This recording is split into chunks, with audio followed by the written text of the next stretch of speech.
नमस्कार, स्वागत है आप सभी का एसीएन न्यूज पर। मैं हूं शाहीन खान। नजर डालते खबरों पर। भारतीय जनता पार्टी की प्रदेश कार्यालय कुशाभाऊ ठाकरे परिसर रायपुर में आयोजित भाजपा कोर ग्रुप की बैठक संपन्न होने के बाद उप मुख्यमंत्री अरुण साव ने कहा कि भाजपा द्वारा बस्तर, सरगुजा और बिलासपुर संभाग के सभी सांसदों, विधायकों, मंत्रियों, जिला अध्यक्षों, संभागीय प्रभारियों, जिला प्रभारियों और प्रदेश पदाधिकारियों के साथ विस्तृत बैठक की गई। बैठक में नगरीय निकाय और पंचायत चुनाव की तैयारियों की समीक्षा की गई और तय किया गया कि पार्टी पूरी ताकत और मजबूती से नगरीय निकाय और पंचायत के चुनाव लड़ेगी। बस्तर, सरगुजा और बिलासपुर तीन संभाग के सभी सांसद, विधायक, मंत्री, जिले के अध्यक्ष, संभाग के प्रभारी, जिले के प्रभारी, प्रदेश पदाधिकारी, इन तीनों संभाग के एक विस्तृत बैठक हुई। बैठक में नगरीय निकाय और पंचायत चुनाव के तैयारियों की समीक्षा की गई और बैठक में ये तय किया गया कि पूरी ताकत से, पूरी मजबूती से पार्टी नगरीय निकाय और पंचायत के चुनाव को लड़ेगी। राज्य की सरकार ने विष्णुदेव साय जी के नेतृत्व में मोदी की गारंटियां जो पूरी की है, 11 महीने में जो काम किया है, उन कामों के आधार पर जनता के बीच जाएंगे और आज जो गांवों का, शहरों का विकास अवरुद्ध हो गया था, गांव और शहरों में तेज गति से विकास के काम हो रहे हैं। इन सब मुद्दों को लेकर पार्टी मजबूती से चुनाव लड़ेगी और नगरीय निकाय और पंचायत में भी भारतीय जनता पार्टी का परचम लहराएगी। आज की बैठक में इसी की योजना और रणनीति बनी है।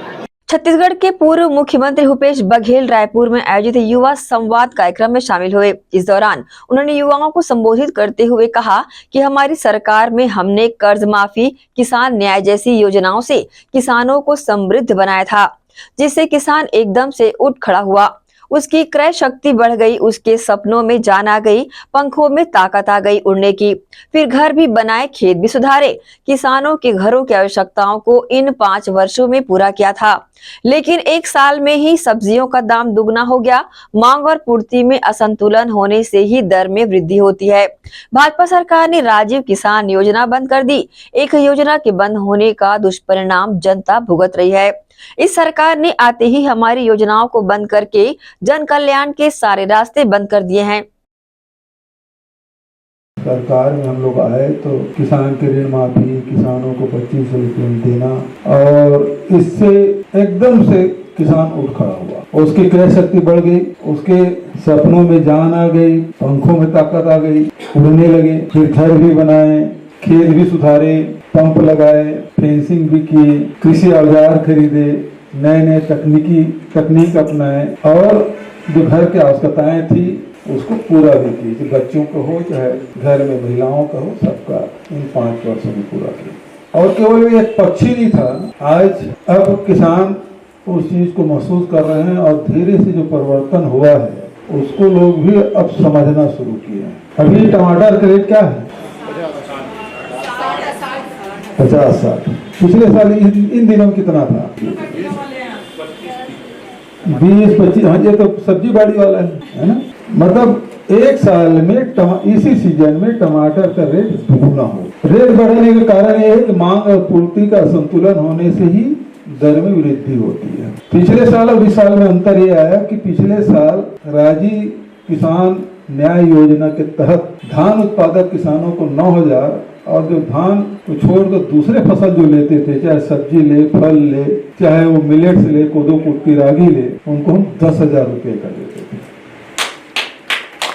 और इस कारण से जो खेती जो कर रहा था उसी में वो आगे बढ़ना शुरू। लेकिन इस सरकार में आते ही जिनको इस बात की समझ नहीं कि इससे क्या दुष्परिणाम होगा, क्या इसका प्रभाव होगा, उन्होंने केवल 3100 रुपया धान की कीमत तय की। पिछले साल किसानों को 3100 रुपये मिला था, लेकिन जो फल सब्जी या कोदो, कुटकी, रागी, मक्का ये जो बोते थे उसको 10,000 रुपये एकड़ नहीं मिला। नहीं मिलते ही किसानों ने तेजी से जो सब्जी खेती करते थे वो धान के खेत में कन्वर्ट हो गया। धान के खेत में कन्वर्ट होने से हुआ ये कि सब्जियों के उत्पादन में कमी आई, जनसंख्या उतनी है, आपकी क्रय शक्ति बढ़ गई है, तो सबके थाली में सब कुछ छत्तीसगढ़ में है, वो आदत पड़ी हुई है। अब जब उत्पादन कम हुआ, खरीदार ज्यादा है तो रेट तो ज्यादा हो गए, तो 25 रुपए जो टमाटर है वो 40 और 50 रुपए खरीद हो ना। ये अंतर अब इस महंगाई का मार कौन झेल रहा है? आम जनता। ये एक योजना को आपने बंद किया, उसका दुष्परिणाम राजीव गांधी किसान न्याय योजना आपने बंद कर दी, केवल धान उत्पादक को 31। इसका एक दुष्परिणाम, जितने बच्चे हैं आजकल हम लोग देख रहे हैं कि सब मोबाइल पकड़े रहते हैं। मैं भी खाली हो जाता हूँ तो मोबाइल शुरू कर देता हूँ, हालांकि पता नहीं है, लेकिन है ये नशा हो गया है, एक बीमारी हो गई है। मोबाइल में कम से कम 2, 4, 5 घंटे दिन का निकल जाता है। और ऐसे में खासकर जो यूरोपियन कंट्री है वहाँ इसमें डिस्कशन होना शुरू हो गया है, और ऑस्ट्रेलिया में कानून ही बना दिए। 16 साल के बच्चे हैं वो ये मोबाइल में सोशल मीडिया जो चल रहा है उस पर बैन लगा दिया। अब किस प्रकार से होगा, नेट का उपयोग करेंगे नहीं करेंगे, क्या होगा, यूट्यूब चलेगा नहीं चलेगा, वो एक अलग विषय है। लेकिन चल तो रहा है कि इससे समाज में ये हो गया है कि जो 16 साल के नीचे के जो बच्चे हैं केवल यूट्यूब मतलब मोबाइल में उलझ गए, और उसके कारण से उसके अंदर तेज गुस्सा पैदा हो गया है, वो समाज से कट गया है, घर के सदस्यों से कट गया है। तो ये एक बड़ी चुनौती के रूप में हमको स्वीकार करना चाहिए, और इसमें ज्यादा से ज्यादा फिजिकली इंगेजमेंट खेलकूद के माध्यम से हो, कोई परिचर्चा के माध्यम से हो। जैसे आज 4 विषय दे दिए, आप गांव में एक काम कर सकते हैं, गांव जितने पढ़े लिखे के बच्चे हैं उसको इकट्ठा करो और 8 दिन पहले से एक सब्जेक्ट दे दो, इस विषय में आपको चर्चा करना है। शाम को बैठे एक विषय दे दिए, उसमें चर्चा करो, किसी अतिथि बुला लो जो निर्णायक हो। इस प्रकार से काम जिसमें पैसा खर्चा ना हो वो सब काम हम लोग करना चाहिए, इससे समाज निर्माण होगा। जब आपके पास पैसे होंगे तो फिर आप भाई उसमें रामायण महोत्सव भी करा लें, आप दुर्गा पूजा भी करा लें, आप गणेश पूजा भी करा लें, बड़े खेल का आयोजन भी करा सकते थे। आसपास के लोगों सहयोग करके अभी जनवरी फरवरी भर बच्चों का खेल कूद चलेगा, उसमें आप खेल कूद करा सकते हैं, पढ़ने के लिए प्रेरित कर सकते हैं। तो युवाओं को जोड़ने का काम इस प्रकार से आप कर सकते हैं। कांकेर जिले के कलेक्टर नीलेश कुमार क्षीरसागर का एक अलग ही अंदाज देखने को मिला। कलेक्टर बच्चों के साथ कबड्डी खेलते नजर आए। बताया जा रहा है कि ये वीडियो ग्राम मुर्डा डोंगरी का है। कलेक्टर के इस अनोखे अंदाज देख लोग काफी खुश हुए। इस दौरान कलेक्टर ने रेला नृत्य भी किया। दरअसल कांकेर कलेक्टर नीलेश क्षीरसागर एक कार्यक्रम में शामिल होने गांव पहुंचे थे। इस दौरान बच्चों की कबड्डी भी आयोजित हुई थी, जिसे देख कलेक्टर भी अपने आप को रोक नहीं पाए और बच्चों के बीच कबड्डी खेलने मैदान में उतर पड़े। इस बीच कलेक्टर जोर आजमाइश करने लगे, फिर क्या था, बच्चों ने उन्हें पकड़ लिया।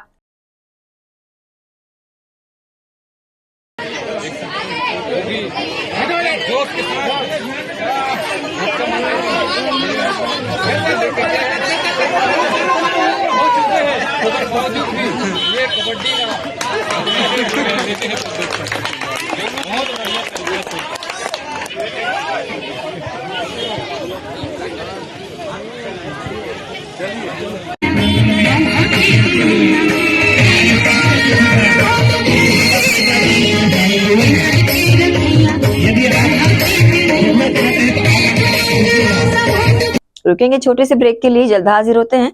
आप सब बने रहिए एसीएन न्यूज के साथ। जीटी डायग्नोस्टिक, जहां सबसे एडवांस टेक्निक्स के साथ सारी जांचें एक ही छत के नीचे।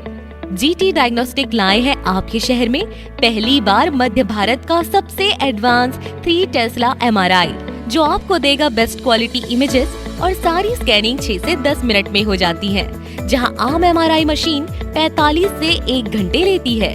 इसमें है वाइट बोर्ड, जिसमें मरीज अंदर जाते हैं तो उन्हें डर नहीं लगता, और साथ ही फीट फर्स्ट की सुविधा, डॉक्टर को इलाज करने में सुविधा। आप अपने डॉक्टर की सलाह से सही जगह MRI कराएं। जीटी डायग्नोस्टिक सेंटर में multi slice CT scan, ultrasound, echo एवं समस्त बाकी जांचों की सुविधा एक ही छत के नीचे। जीटी डायग्नोस्टिक में 24 घंटे सुविधा, स्वच्छ वातावरण एवं waiting area, qualified doctors, train staffs. GT diagnostic near Nehru Nagar square, Priyadarshini परिसर, भिलाई। पोरवाल ट्रेडर्स के पूजा के कपड़े। जी हाँ, अपने इष्ट देवी देवताओं की स्थापना पोरवाल ट्रेडर्स के मंगलकारी वस्त्रों के द्वारा करें और अपनी प्रार्थना को सफल करें। पोरवाल ट्रेडर्स के पूजा कपड़े लाल, पीले, संतरा, सफेद, काले आदि सभी रंगों में हमारे यहाँ उपलब्ध हैं। भगवान गणेश, माँ लक्ष्मी, माँ दुर्गा, माँ सरस्वती एवं अपने कुल देवी देवताओं, मंदिर, मस्जिद, पितरों की पूजा आराधना के लिए देश की सर्वश्रेष्ठ जानी मानी औद्योगिकी पोरवाल ट्रेडर के मंगलकारी कपड़ों का उपयोग करें और अपनी पूजा को सफल बनाएं और अपनी मनोकामनाएं पूर्ण कराएं। अधिकृत थोक विक्रेता बरमेचा टेक्सटाइल्स, दिगंबर जैन मंदिर रोड, गांधी चौक, दुर्ग, छत्तीसगढ़। हमारा मोबाइल नंबर 9425550265। तो एक बार पोरवाल ट्रेडर के पूजा के कपड़ों का उपयोग करें और अपनी मनोकामनाएं पूर्ण कराएं।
ब्रेक के बाद आपका स्वागत है।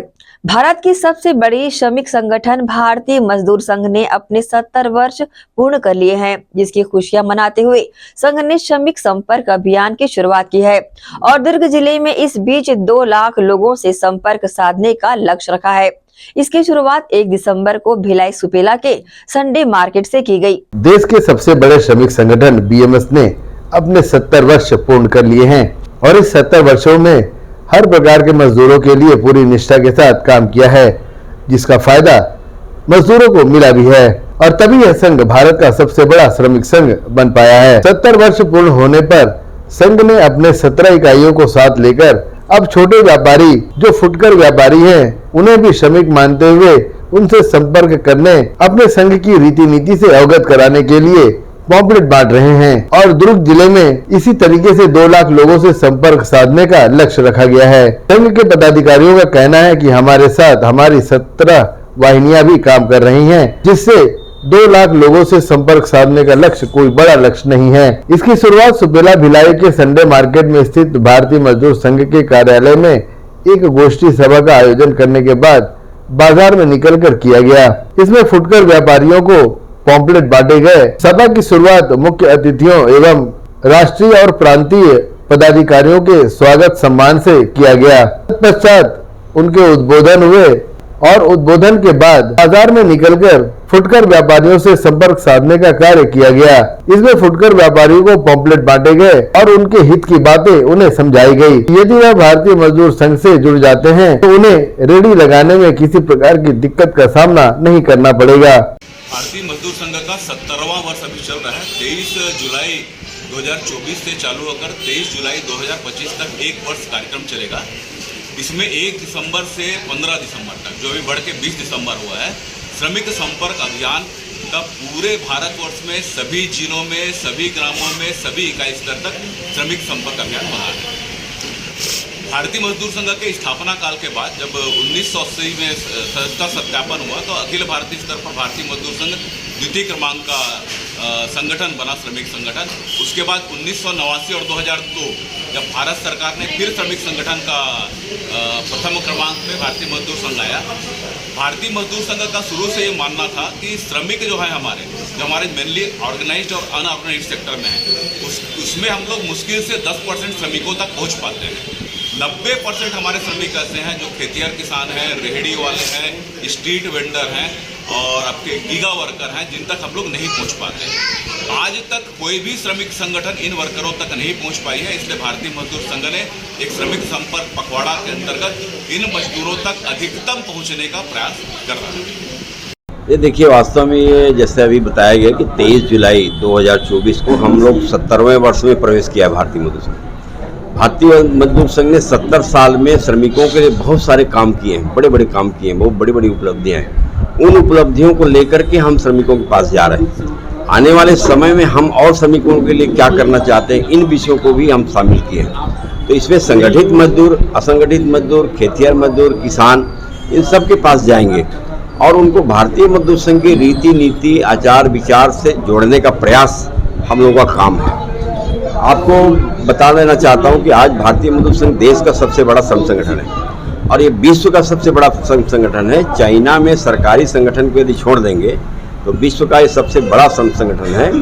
और आज पूरे विश्व में ILO जो इंटरनेशनल लेबर ऑर्गेनाइजेशन होता है, उसमें भारत प्रतिनिधित्व कर रहा है। और आज पूरे विश्व के लोग जो है ये भारतीय मजदूर संघ को कह रहे हैं कि आप नेतृत्व करिए, आपके विचारधारा ठीक है, आप इसको लेकर के आगे बढ़िए, हम आपके नेतृत्व में काम करना चाहते हैं। ये आज इस बात को लेकर के पूरे विश्व में भी भारतीय मजदूर संघ की चर्चा हो रही है। हम चाह रहे हैं कि भारत में भी पूरे नीचे लेवल तक भारतीय मजदूर संघ के बारे में सारे लोग जाने। ये हम लोग लेकर के जा रहे हैं। अभी आपको मालूम होगा कि 23 जुलाई से जो कार्यक्रम चालू हुआ है, पंच परिवर्तन को लेकर के भी हम लोगों ने आम समाज के बीच में गए हैं और आने वाले समय में जो श्रमिक संपर्क के माध्यम से भी हम सभी मजदूरों के बीच में जाना चाह रहे हैं। आज ही नहीं, हमारा जो है 1 तारीख से 20 तारीख तक का श्रमिक संपर्क अभियान चलाने का कार्यक्रम निर्धारित है, जिसमें दुर्ग जिले में 2 लाख श्रमिकों तक हमें संपर्क करना है। संभव इसलिए है कि दुर्ग जिले में हमारे भारतीय मजदूर संघ के 16 सहयोगी संगठन है, उनके भारतीय मजदूर संघ से संबद्ध संगठन है, जिनकी पहुंच ग्रामीण अंचल तक है। इसमें हमारा राज्य कर्मचारी संघ, जिनके पटवारी और शिक्षक, कोटवार, ये सब गांवों तक हैं। हमारा स्वायत्त साथी कर्मचारी संघ नगरीय निकाय का है, जो पूरे शहरों में फैला हुआ है। हमारा सफाई कर्मचारी संघ है, जो घर घर तक लोगों से जुड़ा हुआ है। भिलाई इस्पात मजदूर संघ है भिलाई में, जहाँ पे 50,000 श्रमिक नियमित और ठेका श्रमिक दोनों कार्य करते हैं। इस प्रकार से आंगनबाड़ी सहायिकाएं और कार्यकर्ता जो गांवों में काम करती हैं, नगर निकायों में काम करती हैं, तो पहले से ही हमारा संगठन हर क्षेत्र में पहुंचा हुआ है, उनके सदस्य बने हुए हैं।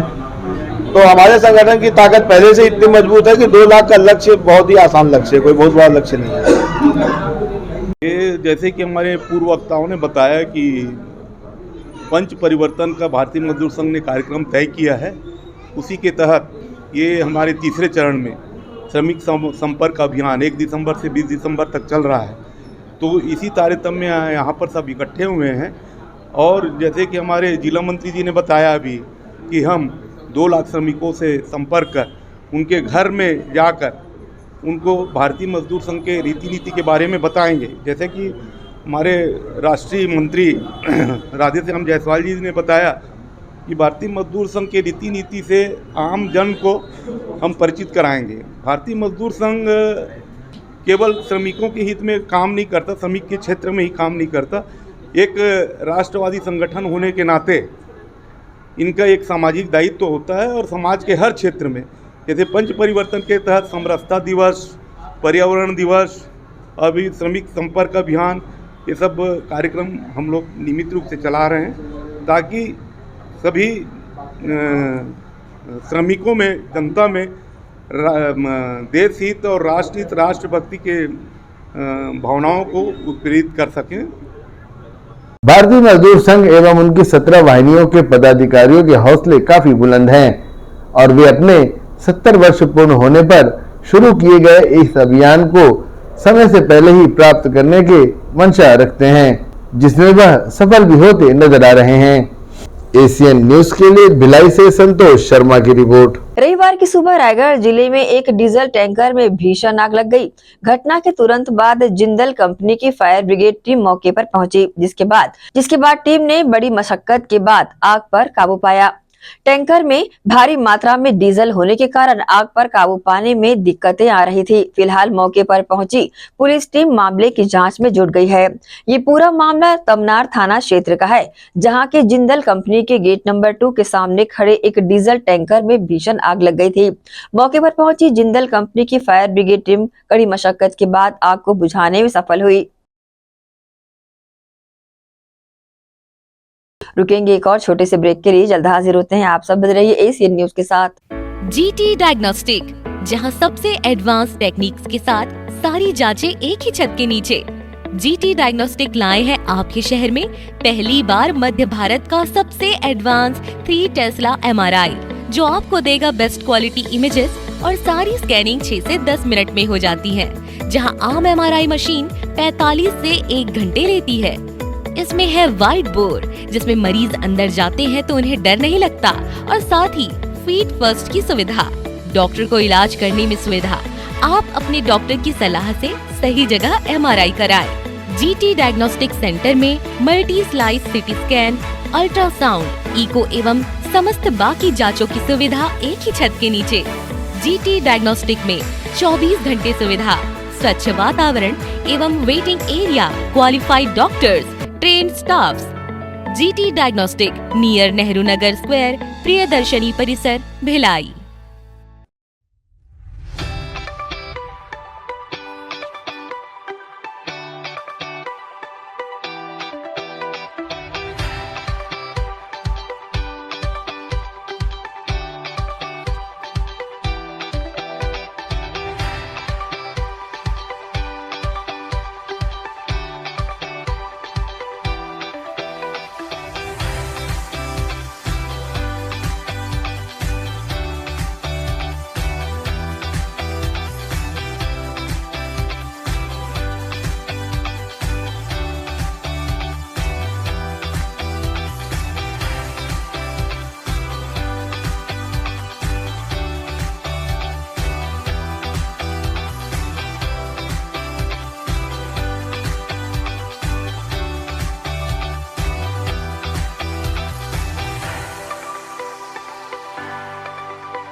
श्री शंकराचार्य प्रोफेशनल यूनिवर्सिटी जुनवानी, जी हाँ, सत्र 2024-25 के लिए प्रवेश प्रक्रिया प्रारंभ है। डिप्लोमा इन फार्मेसी एवं बैचलर ऑफ फार्मेसी के लिए प्रवेश प्रारंभ है। बिना PPHD दिए सीधा प्रवेश। इतना ही नहीं, 10वीं और 12वीं में गणित और विज्ञान के छात्रों के लिए सुनहरा अवसर है। सीमित समय, सीमित सीटें। अगर है सपनों को पूरा करना तो भरना होगा ऊंची उड़ान। जल्दी करें, प्रवेश प्रारंभ है। प्रेजेंटली शंकराचार्य ग्रुप के अंदर 4 फार्मेसी कॉलेजेस हैं। इन चारों फार्मेसी कॉलेजेस में diploma in pharmacy and bachelor of pharmacy की कोर्सेज रन होती हैं। साथ में masters in pharmacy and PhD की कोर्सेज भी हम ऑफर करते हैं। शंकराचार्य प्रोफेशनल यूनिवर्सिटी के अंदर ये चारों कॉलेज एफिलिएटेड हैं and most importantly pharmacy council of India ने चारों कॉलेजेस को अनुमोदन दिया है। जैसे कि आप जानते हैं, Shankaracharya group is famous for its infrastructure, its faculty, its students group, and in every aspect we are on top as from 2008.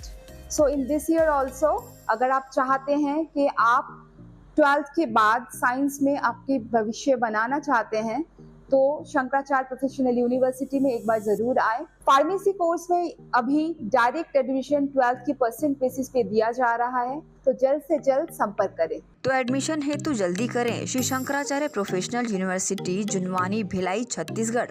संपर्क करें 9977258200।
ब्रेक के बाद एक बार फिर से आप सभी का स्वागत है।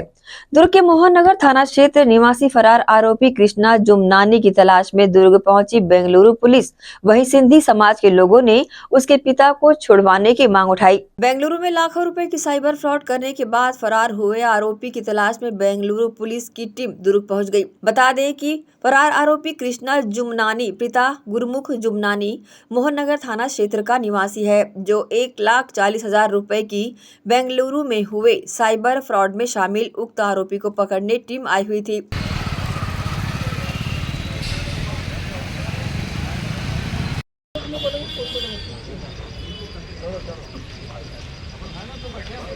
कृष्णा का पिता गुटखे का बड़ा कारोबारी है। पुलिस ने आरोपी के पिता को थाने में बैठाकर लगातार उससे पूछताछ की है, जिसके बाद पुलिस ने फरार आरोपी का मोबाइल ट्रेस किया तो उसके मोबाइल का लोकेशन घर का ही बताया। जब घर पहुंची पुलिस तो आरोपी घर से भाग निकला था, जिसके बाद लगातार दुर्ग पुलिस फरार आरोपी के मोबाइल को भी ट्रेस कर उसका पता लगाने का प्रयास कर रही है। इस दौरान पिता को पुलिस थाने में बैठाए जाने की सूचना जैसे ही समाज के लोगों को मिली तो सभी समाज के लोग थाना पहुंचे और आरोपी के पिता गुरुमुख जुमनानी को छोड़ने की मांग करने लगे।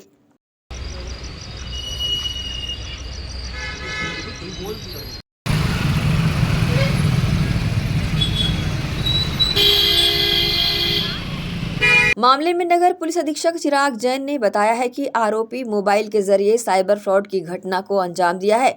उसी की जांच के लिए बेंगलुरु कर्नाटक से पुलिस की टीम दुर्ग आई हुई है और आरोपी के खिलाफ IT एक्ट की विभिन्न धाराओं के तहत अपराध दर्ज किया गया है। ACN न्यूज के लिए दुर्ग से नसीम फारूकी की रिपोर्ट।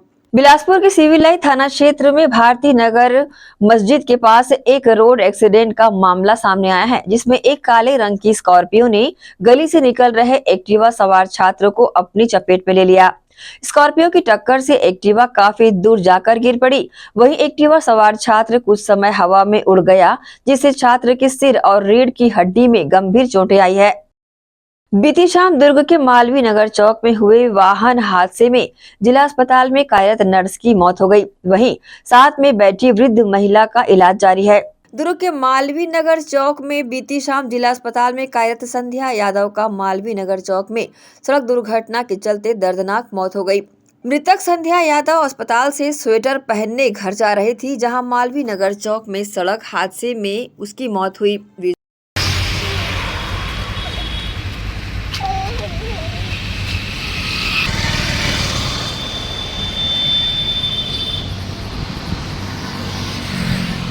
मालवीय नगर चौक में खराब सड़क के चलते मृतक संध्या यादव की वाहन फिसल गया और वो गिर पड़ी। इसके बाद पीछे से आ रहा अज्ञात वाहन उसे ठोकर मारकर आगे निकल गया, जिसे तत्काल उपचार के लिए ले जाया गया, जहां उसकी मौत हो गई।